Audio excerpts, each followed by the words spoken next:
Hello everyone, I'm Loganathan from Loga QA Automation channel. In the last video, we have covered the for loop for all the collection types, and for the range collection type, I have just given one example, and in this video, we will cover this in detail. Let's jump into PyCharm. I close this and I create a new test 02. Okay. So in the last video we saw I can create a variable where I can say this is my range and it can just take one argument, which is a number, and then I can iterate through it using a for loop. Guys, remember, alignment is very important, indentation is very important. So just below the for, you cannot just keep it on the same level, right? You have to give a at least space, or I use tab, so use that. So when I do this, as you see, it starts from 0 and then it goes until 9. Okay, before we come to this place, what I do is I'll explain you what are the arguments this range function can take. Put a hash and then I say range, so it is starting point and then this is ending point and then increment. So these are the values that I can pass as an argument to range, and here note to point to notice starting point is included, ending point is not included in the collection.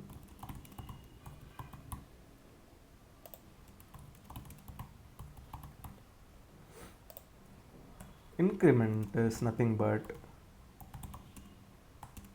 it is a step up or step down value. What I mean by step up or step down value, say I want to create a range which starts from 1 to 10. Okay, so 1, 10, but it has to increment sequentially one by one. So in this case, I'll use 1, 10, 1. Let's say I'll print this for I in A, print I. Let's run this and we'll use the same method as we used last time, hyphen and then multiplied by 15. Okay, let's run this. So as you see, for the first one it printed 0 to 9 automatically, and then there is a separator, line separator, and then it starts from 1 because I have given the starting point, and then it goes until 9.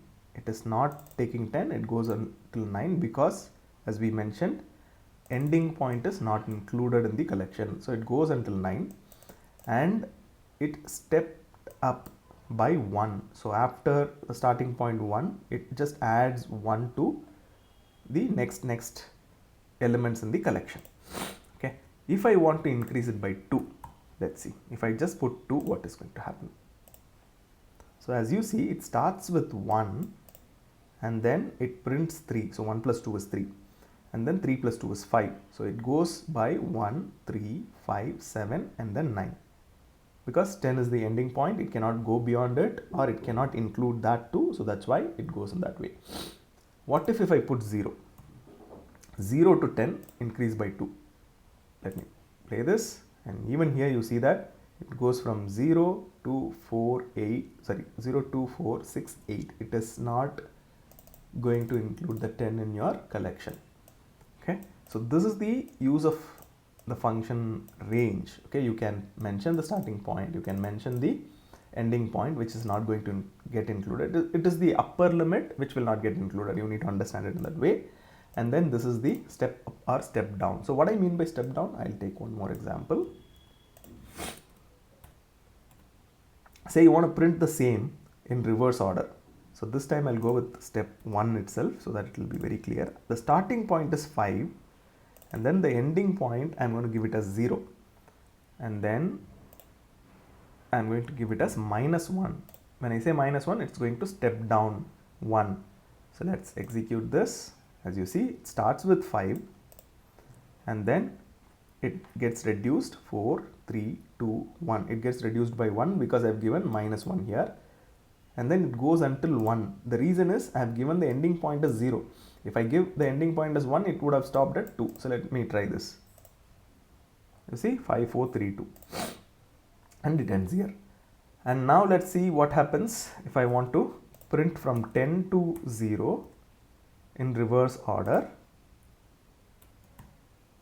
by the skip count of 2. Let's see. I run it. It goes from 10, 8, 6, 4, 2, but it is not including 0. In this case, I can go with minus 1 if I really want to include 0. As you see, 10, 8, 6, 4, 2, 0. Alright. So this is the next use of range. And now let's come. So do we need to really pass all 3 arguments? No. Let's go with another example. What will happen if I pass only 2 arguments? Say I pass 1 and then I pass 6 and then I don't pass anything here. That's the last argument. I just pass only 2 arguments. What will happen? So it starts from 1 and it goes up to 6 and it will increment by 1 because the default increment value is 1. If I don't mention it, it will be 1. So let me execute this. As you see, for the last block, it prints values from 1, 2, 3, 4, 5. So guys, so when I pass 2 arguments, it is start and end with default increment 1. Okay. If I pass only 1 value, say 6, what does it mean? It is going to start from 0 because the default start value of a range is 0 and default increment value will be 1, and this is going to be the last value, that is ending point. So whenever we say ending point, it will not get included. So here it will go from 0 to 5. Let me run it. So as you see, it starts from 0, then 1, 2, 3, 4, 5. It is 0 to 5. It has printed. So this is how we can use the range for generating the numbers that we want from the upper limit to the lower limit to upper limit with the step count that we want. Okay, so I'll repeat. Range can take 3 arguments. One is starting point, ending point, the second one is ending point, and the last one is incremental value. And if I don't give increment value, if I just pass only 2 arguments, then those will be considered a starting point and ending point. And if I don't pass 3 arguments or 2 arguments, if I just pass only 1 argument, that will be taken as ending point. And we can do reverse also with range by giving the negative step increment, that is considered a step down. And one more thing, in Python, for we don't have infinite loop. What I mean by infinite loop is, say you are saying print, and then I'll take this. I'll take this as an example. I'm saying that it has to start at 10 and it has to go until -1, but I give the counter as 1. Okay, what it means, it has to start from 10 and then go to 11, 12, 13, 14. So increase until you reach the point -1. Will it reach the point -1? No, it will never reach the point -1 because we are not decreasing it, right? It is going in the positive trend. So in that case, we would expect this loop to go in infinite loop. But in Python, that is not going to happen. Let's see. So as you see, it printed the last line breaker here. And after the line breaker, it did not print anything because Python understands it's an infinite loop, and that's why it is not going to execute it. So this is another advantage of Python. At least for the for loop, we will never get into that infinite loop cycle. Okay, remember that. Okay. Now what I do is I'll create a simple program where we can apply this for loop. Okay. Let's go and create a new Python file. Say I name it as test03. Now we need to print, say, to table. Okay, print the to table. So what is to table? So it will go like this, right? 2 cross 1 is equal to 2, and then 2 cross 2 is equal to 4, then 2 cross 3 equal to 6. So likewise it will go on. So I want to print the 2 table from 1 to 10. How can I do it? So here the first 2 is constant, it is always 2, and here it is the result of the multiplied value. So this we can calculate. Only thing that we need here is this 1, 2, 3, and we decided to go up to 10. So we need a range. First of all, I'll put it in a variable. A is equal to range. I want it from starting point is 1 and then ending point is 10.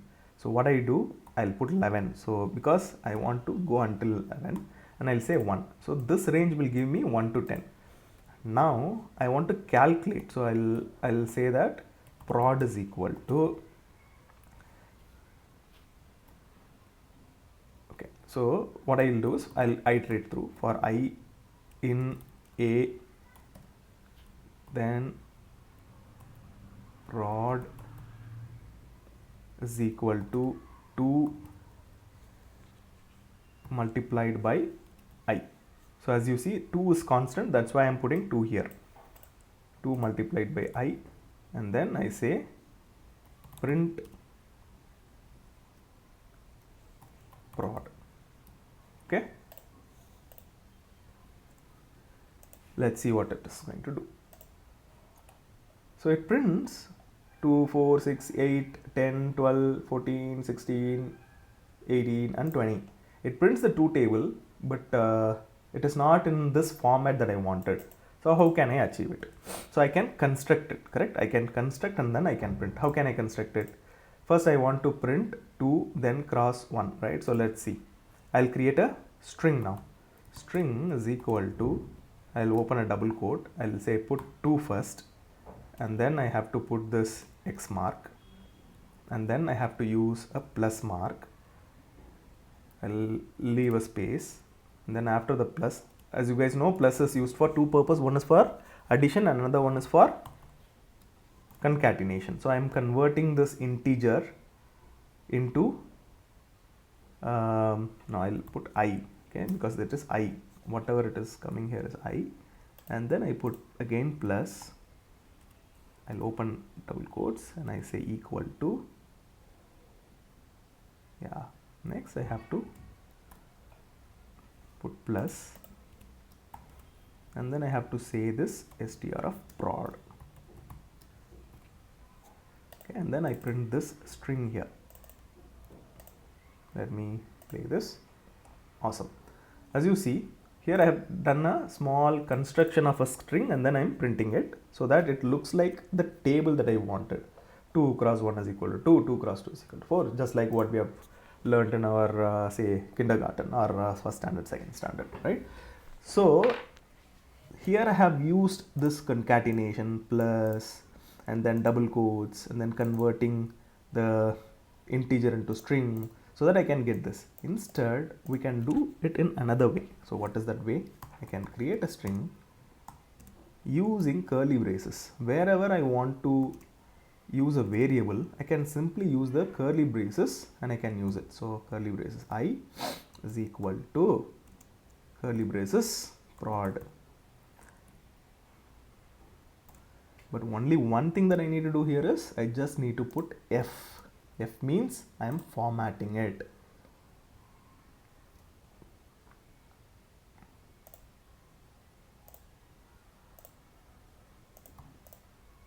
Why is it allowing me to